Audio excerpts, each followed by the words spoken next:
Não sei nem para que serve nós estamos aqui essa hora votando um projeto se o STF decide tudo. Acabei de receber a informação que o rei do Brasil, o ministro Alexandre de Moraes, derrubou a decisão do Congresso Nacional. Ou seja, são 513 deputados, 81 senadores da República, para no final apenas um homem decidir os rumos do Brasil. Então fecha o Congresso. Se é só o ministro Alexandre de Moraes que decide os rumos do Brasil, não sei para que nós estamos aqui, como de ontem para hoje, até 1h da madrugada. Ou seja, trabalhando em vão, porque no final quem decide é o ministro do STF. Os parlamentares, todos eles sem exceção, senadores e deputados, tomam vergonha na cara, ou eu pergunto, pra que deputado, pra que senador? Uma vergonha. Quando o Supremo Tribunal Federal acabou de dar um golpe, eu quero dizer que sim, houve um golpe, está havendo um golpe contra o povo brasileiro, um golpe contra a democracia, um golpe contra esse Congresso. Eu pergunto, o que é que nós estamos fazendo aqui? Mais de 380 deputados votam pela suspensão do decreto IOF, o Senado vota, e aí, numa canetada, o ministro Alexandre de Moraes simplesmente faz com que o decreto volte a valer, suspende, cancela, anula, joga na lata do lixo a decisão desse Congresso. Nós esperamos que Vossa Excelência, como presidente da Câmara, e o senador Alcolumbre, presidente do Senado, representem esse Congresso, e nós estamos aqui para apoiá-los. Nós precisamos impeachment o ministro Alexandre de Moraes. Por que esse assunto foi parar no STF? Por que foi parar? Porque esta casa desrespeitou o povo. Porque ao votar contra a Constituição, que coloca isso como uma atividade específica, única do Executivo, esta casa desrespeitou o povo. Essa casa desrespeitou a Constituição. O que foi? Foi feito um recurso ao Supremo, porque essa casa desrespeitou a Constituição. Então essa conversa de que esse povo tinha que ser respeitado, a maioria aqui não. Essa casa, vocês desrespeitaram a Constituição. O que o STF fez foi repor a Constituição. E é para isso que existe o STF. Então, parabéns à decisão. O governo Lula estava certo, a casa aqui estava errada ao votar contra a Constituição. Essa é uma atividade específica, exclusiva do Executivo. Eu quero usar esse tempo para pedir quando que os deputados nessa casa vão vir usando o nariz de palhaço.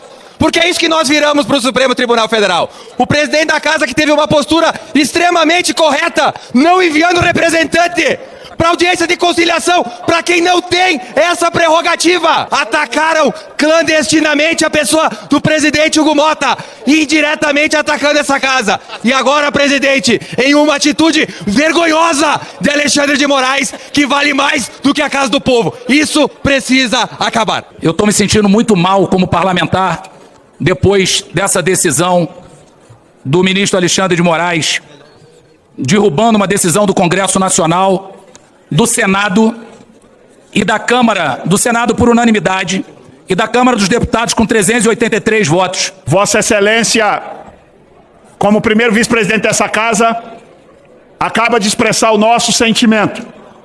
O sentimento de como patriota brasileiro, estamos nos sentindo, homens e mulheres legitimamente eleitos pelo povo brasileiro, ser desmoralizado. Eu quero fazer uma questão de ordem, baseado no artigo 17, parágrafo 2º. O artigo 17 diz das prerrogativas da presidência, que o senhor hoje assume com muita competência, e o parágrafo 2º diz que para tomar parte em qualquer discussão, o presidente transmitirá a presidência a seu substituto e não reassumirá enquanto se debater a matéria que se propôs a discutir. Como Vossa Excelência fez aí uma opinião a qual eu discordo, eu queria apenas dizer a Vossa Excelência que, na verdade, o Congresso Nacional aprovou um PDL. E este PDL, ele revogou, no entendimento do presidente da República, prerrogativas do presidente da República. E, portanto, é papel do presidente da República ir ao Supremo Tribunal Federal e ver se, de fato, o Congresso poderia ou não revogar as suas prerrogativas. E eu leio para Vossa Excelência, já que podemos fazer esse debate, o que está no artigo 153 da Constituição Federal. Compete à União instituir impostos sobre, e aí vem o item 5, operações de crédito, câmbio e seguro, ou relativas a títulos ou valores imobiliários, IOF. Ou seja, compete ao presidente da República, por decreto, fazer alterações no IOF. O presidente da República fez essas alterações, presidente, com a sua prerrogativa. O Congresso Nacional derrubou as prerrogativas presidenciais. Ora, quem tem razão? O Congresso ou o presidente? Quem vai dizer quem tem razão é o Supremo Tribunal Federal. O presidente Lula foi ao Supremo Tribunal Federal, o ministro Alexandre de Moraes, o Xandão, tão temido por aqueles que tentaram dar um golpe no país, Ele simplesmente disse, olha, é realmente prerrogativa presidencial, à exceção de tal ponto, em que ele então retirou. Está tudo, presidente, dentro das normas democráticas. O Congresso fez um PDL, o presidente recorreu ao Supremo e o Supremo disse, neste caso, o Congresso não poderia retirar essa prerrogativa presidencial. A mesma coisa quando o Congresso votou para sustar as ações contra o deputado Ramagem, que era, na época, presidente da ABIN. O Supremo também revogou a ação do Congresso. O Congresso Nacional pode muito, nós podemos muito, mas nós não podemos tudo, presidente, porque tem uma Constituição no lugar. Não adianta espernear.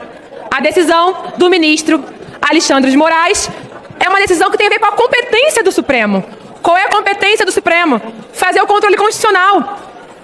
E o PDL que susta o decreto de Lula de aumento do IOF, ele é inconstitucional. Vamos ao artigo 14 da nossa Constituição. Nesse artigo está explícito, ele autoriza o Congresso a sustar atos presidenciais apenas quando exorbitam do poder regulamentador. E o que fez o decreto? Fez lei? Criou lei? Não, colegas. O presidente Lula exerceu a sua competência tributária explícita no artigo 153 da Constituição, parágrafo 1º. Então, em termos formais, o Supremo cumpriu o seu papel.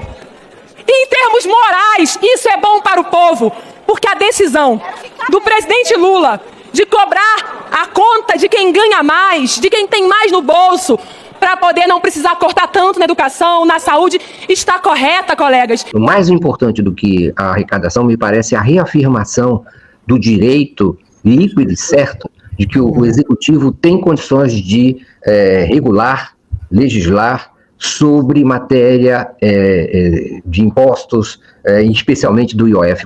Ele tem a propriedade, isso é um direito líquido e certo lhe garantido pela Constituição brasileira, e isso estava sendo colocado em dúvida pelo Poder Legislativo, e o Judiciário agora dirimiu isso, evitando um problema institucional que estava sendo criado, que era essa insinuação, essa invasão das prerrogativas do Executivo, do presidencialismo brasileiro. Então, de certa maneira, o Judiciário reafirma a natureza do presidencialismo brasileiro, que estava sendo, digamos assim, corroído por essa interferência do Legislativo. Então, eu acho que isso também é um sinal muito importante, agora, afinal, esclarecido. E acho que é num momento muito importante, né? Porque é o momento em que o Congresso assume a bandeira de defesa da nossa soberania, né? Houve uma aproximação, é lógico que é uma aproximação momentânea, mas houve. Agora vamos ver só a questão da ampliação do número de deputados, né? Vamos ver como é que o presidente vai se vai vetar ou não essa ampliação. Eu continuo achando, como a Tereza, que ele não vai vetar, mas também não vai aprovar.